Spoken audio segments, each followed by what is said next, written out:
This is Mahavir Jain और आज मैं आपके लिए जो कोर्स लेके आया हूँ वो सबसे डिमांडेबल और आफ्टर बायोलॉजी सबसे ड्रीम कोर्स होता है बच्चे का। सबसे पहले बच्चा बायोलॉजी लेता है तो सबसे फर्स्ट प्रायोरिटी वो जो सोचता है एमबीबीएस कोर्स के लिए। अब एमबीबीएस कोर्स की अगर अपन फुल फॉर्म की बात करें तो bachelor of medicine and bachelor of surgery MBBS, और सबसे डिमांडेबल कोर्स होने के साथ साथ ही सबसे आरओई वाला कोर्स है। रिटर्न ऑफ इन्वेस्टमेंट अगर अपन बात करें तो सबसे ज़्यादा आज की डेट में अगर किसी कोर्स में है और सबसे नोबल जॉब अगर कोई है और सबसे टॉप प्रोफेशनल डिग्री में अगर हम किसी की नाम लेते हैं तो वो लेते हैं एमबीबीएस कोर्स का। तो चलो शुरू करते हैं एमबीबीएस कोर्स के लिए कंप्लीट डिटेल्स। इस कोर्स के कोर्स ड्यूरेशन की अगर हम बात करें तो 5.5 ईयर का इंडिया में कोर्स ड्यूरेशन रहता है, जबकि इंडिया से बाहर अगर हम अब्रॉड की बात करें तो कुछ कंट्रीज़ में 5 ईयर है, कुछ कंट्रीज़ में 6 ईयर कोर्स है। और अगर 5.5 ईयर की बात करें तो उसमें से 4.5 ईयर मतलब 4.5 साल तो आपका कंप्लीट एकेडमिक्स चलता है और 1 साल का कंप्लीट इंटर्नशिप होता है जो कि मैंडेटरी है इंटर्नशिप कंप्लीट करना। एमबीबीएस कोर्स करने के लिए जो एज क्राइटेरिया चाहिए वो मिनिमम 17 ईयर आपका कंप्लीट होना चाहिए 31 दिसंबर तक। एलिजिबिलिटी क्राइटेरिया की बात करें तो सबसे पहले आपको 12th में पीसीबी चाहिए, फिजिक्स केमिस्ट्री बायोलॉजी सब्जेक्ट होना ही चाहिए और इंग्लिश सब्जेक्ट भी आपके पास होना चाहिए। और पीसीबी 50% मार्क्स आपके होना चाहिए जनरल कैटेगरी में, और SC ST और OBC में थोड़ा सा कम परसेंटेज चलता है, 40% से अप्रॉक्स आपको होना ही चाहिए। उसके अलावा बच्चे को 12th में 50% मार्क्स के साथ साथ में सबसे पहले जो मेन टॉपिक है नीट का एग्ज़ाम बच्चे को देना कंपलसरी है। विदाउट नीट इंडिया में अब एमबीबीएस कोर्स के लिए एडमिशन नहीं होता है। एमबीबीएस के अलावा बीडीएस और जो अदर कोर्सेज है उसमें भी आपको नीट कंपलसरी है। तो इस बार अगर 2022 की बात करें तो नीट का फॉर्म आ चुका है और अभी चल रहा है और लास्ट डेट 20 मई है। तो आप फटाफट से, आज लास्ट डेट है ये समझ के आज फॉर्म जिस भी बच्चे ने नहीं भरा है वो अपना फॉर्म भर दे। और सबसे मेन बच्चे को नीट का एग्ज़ाम कंपलसरी है, नीट के अंदर क्वालिफाई होना ज़रूरी है। तो अगर एलिजिबिलिटी की बात करें तो 12th पीसीबी से बच्चा होना चाहिए 50% प्लस नीट क्वालिफाई उसको होना चाहिए। जो कट ऑफ रहेगी, हर साल की कट ऑफ अलग रहती है, वो भी हम अभी डिस्कस करेंगे। तो नीट कंपलसरी है और नीट में क्वालिफाई होना भी ज़रूरी है, उसके बाद जाके आपको एडमिशन मिल सकता है। नीट एग्ज़ाम की बात करें, national eligibility cum entrance test.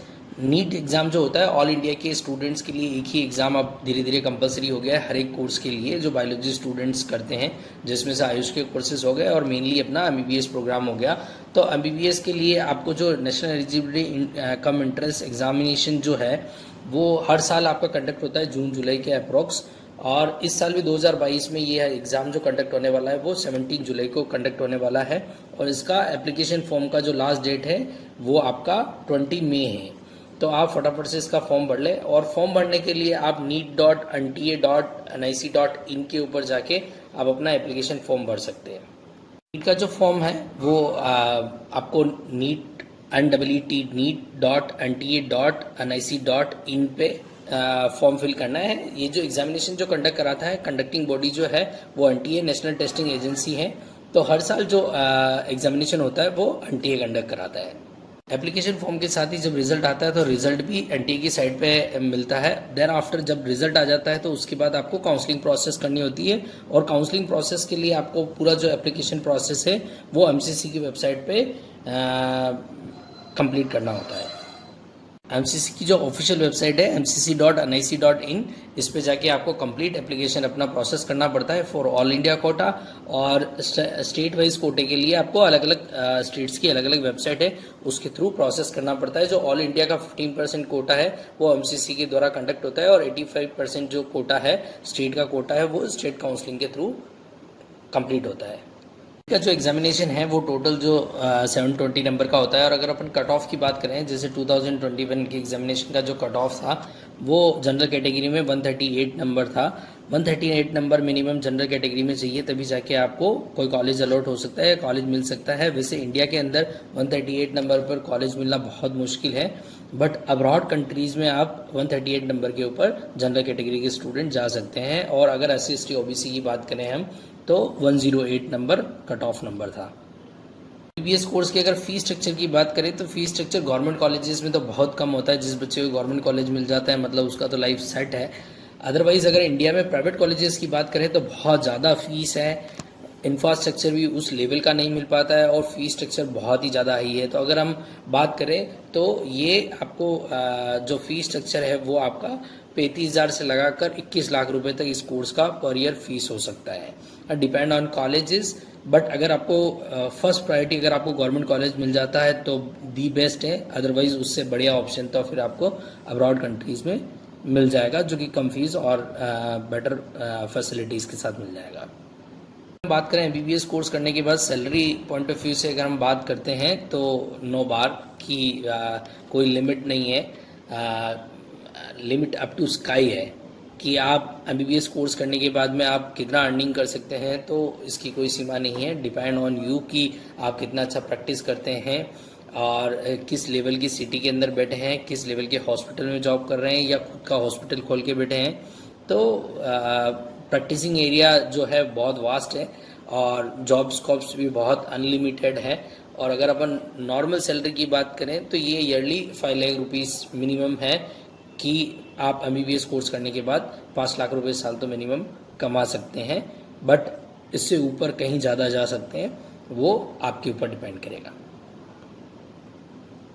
हम बात करेंगे एमबीबीएस कोर्स करने के बाद में आपको क्या करियर अपॉर्चुनिटीज़ मिल सकती है। तो आपको एमबीबीएस कोर्स कंप्लीट करने के बाद आप फिजिशियन बन जाते हैं, जनरल सर्जन बन जाते हैं, मेडिकल ऑफिसर बन सकते हैं, रेजिडेंशियल मेडिकल ऑफिसर बन सकते हैं, एनेस्थीसियोलॉजिस्ट बन सकते हैं, बैक्टीरियोलॉजिस्ट बन सकते हैं, चीफ मेडिकल ऑफिसर बन सकते हैं। तो काफ़ी सारी पोस्ट अवेलेबल है और एज ए फिजिशियन भी आपको काफ़ी अच्छे स्कोप्स मिल जाते हैं। लेकिन फर्दर अगर आप स्टडी करते हैं, एमडी एमएस करते हैं, तो देन आफ्टर सर्जन के लिए सर्जरी के बाद में आपको बहुत अच्छे स्कोप मिल सकते हैं। अपॉर्चुनिटीज़ की अगर हम बात करें तो सबसे मेन तो गवर्नमेंट हॉस्पिटल्स अवेलेबल हैं इंडिया में, उसके बाद प्राइवेट हॉस्पिटल्स अवेलेबल है, क्लिनिक्स अवेलेबल है, खुद का हॉस्पिटल आप खोल सकते हैं और आर्मी के हॉस्पिटल्स में जॉब कर सकते हैं। ऑल इंडिया में हॉस्पिटल्स की कोई कमी नहीं है और एमबीबीएस कोर्स के बाद प्लेसमेंट्स की कोई कमी नहीं है। इंडिया में डॉक्टर्स की बहुत ज़्यादा कमी है और आने वाले कुछ सालों तक तो ये कमी पूरी नहीं होने वाली है। तो एमबीबीएस कोर्स की डिमांड बहुत ज़्यादा है, डॉक्टर्स की डिमांड भी बहुत ज़्यादा है। तो आप आज की डेट में तो अगर हम देखें तो खुद के प्राइवेट हॉस्पिटल्स में भी अर्निंग सोर्स बहुत ही हाई है। अगर एमबीबीएस कॉलेजेस की बात करें कि आफ्टर नीट एग्जामिनेशन आपको इंडिया में कॉलेजेस की अगर हम बात करें तो 562 टोटल मेडिकल कॉलेजेस हैं, जो लास्ट ईयर का आंकड़ा था उसके हिसाब से। उसमें से 286 गवर्नमेंट कॉलेज हैं और 276 आपके प्राइवेट कॉलेजेस इंस्टीट्यूशन अवेलेबल है, जिसमें टोटल सीट्स की अगर हम बात करें तो अप्रॉक्सीमेट 84,000 सीट्स अवेलेबल है। अब अगर हम एमबीबीएस कोर्स के सिलेबस की अगर हम बात करें तो इसमें काफ़ी सारे सब्जेक्ट्स आते हैं। उसमें से 19 सब्जेक्ट जो मेन सब्जेक्ट हैं उसमें से anatomy, physiology, biochemistry, microbiology, pathology, pharmacology, forensic medicine, ENT, ortho, PSM, surgery, ओबीजी, paediatric, radio diagnosis और डर्मेटोलॉजी, एनेस्थीसिया, ऑर्थो, इस तरह से कंप्लीट आपके 19 सब्जेक्ट्स इसमें सिलेबस के रूप में कंप्लीट चलते हैं। वो लिस्ट हमने इसमें अटैच की हुई है, आप उसको भी पूरा चेक कर सकते हैं। इसके साथ ही अगर हम एमबीबीएस अब्रॉड की बात करें तो जिन स्टूडेंट्स को इंडिया में जैसे 84,000 अप्रॉक्स सीट्स अवेलेबल है, तो ये स्टूडेंट्स को इंडिया में एडमिशन मिल जाता है। अदर स्टूडेंट्स जो एमबीबीएस कोर्स करना चाहते हैं उनके लिए अब्रॉड में भी ऑप्शंस अवेलेबल है, जिसमें काफ़ी सारी कंट्रीज़ अवेलेबल है और अगर उनका भी गाइडेंस आपको चाहिए तो आप हमसे कांटेक्ट कर सकते हैं। और इंडिया में भी आपको एमबीबीएस कोर्स से रिलेटेड कोई भी इन्फॉर्मेशन चाहिए, किसी भी टाइप की इन्फॉर्मेशन चाहिए, चाहे एप्लीकेशन फॉर्म से रिलेटेड हो, चाहे एग्जामिनेशन रिजल्ट से रिलेटेड हो, चाहे काउंसलिंग से रिलेटेड हो, आप हमसे कांटेक्ट कर सकते हैं। हम आपको हर तरह की guidance free of cost provide करेंगे। अगर हम कॉलेजेस की बात करें तो इंडिया में जो गवर्नमेंट कॉलेजेस है, प्राइवेट कॉलेजेस है, उनके लिए हम अलग से एक वीडियो बनाएंगे जिसमें गवर्नमेंट कॉलेजेस की कंप्लीट लिस्ट आपको मिलेगी और प्राइवेट कॉलेजेस की भी कंप्लीट लिस्ट आपको मिलेगी। तो एमबीबीएस के ऊपर काफ़ी सारे वीडियो अभी हमारे आने वाले हैं। तो अभी ये हमारा ऐसे फर्स्ट वीडियो है इंडिया के ऊपर, और इंडिया के ऊपर कंप्लीट वीडियोस आपको पर्टिकुलर कॉलेजेस की भी, पर्टिकुलर एक एक कॉलेज का वीडियो भी कंप्लीट आपको उसके इंफ्रास्ट्रक्चर से रिलेटेड सभी चीज़ों के रिलेटेड हम देने वाले हैं। तो आप हमारा चैनल को सब्सक्राइब करना ना भूलें, ताकि आपको आने वाले टाइम पे एमबीबीएस से रिलेटेड हर एक कॉलेज का डिटेल और सब कुछ एग्जामिनेशन से रिलेटेड अपडेट्स रेगुलर मिलते रहेंगे। तो प्लीज़ हमारे चैनल को लाइक, शेयर, सब्सक्राइब करना ना भूलें। Thank you very much.